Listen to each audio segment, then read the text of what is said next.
An IRS scam has the St. Joseph Police Department issuing warnings to area residents.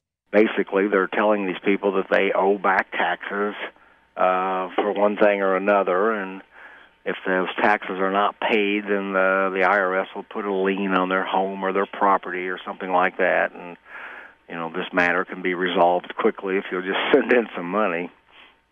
St. Joseph Crime Prevention Officer Sergeant Greg Gilpin says the department has received several calls from area citizens who have been contacted by the scammers.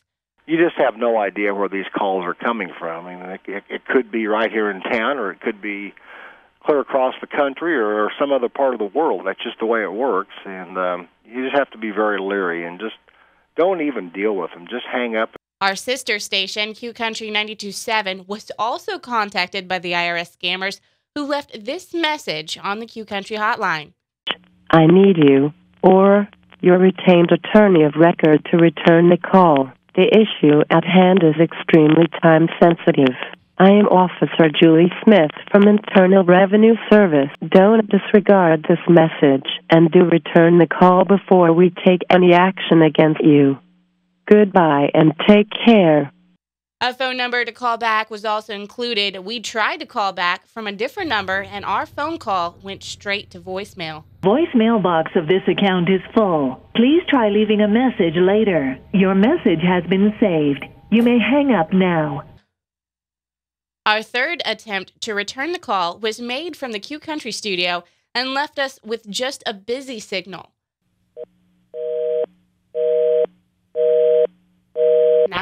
However, the scammers have already made several attempts to contact someone at that number. I just tell you to hang up the phone. Just don't even listen to their, once they start asking personal questions and stuff like that, and you know it to be totally out of line.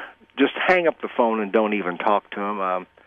Many of these callers are very persuasive. I mean, they have a well-planned, well-written script that they've rehearsed, and they're very good. They can really sound legit, and so you need to just be cautious. But if you think it's a scam, simply hang up.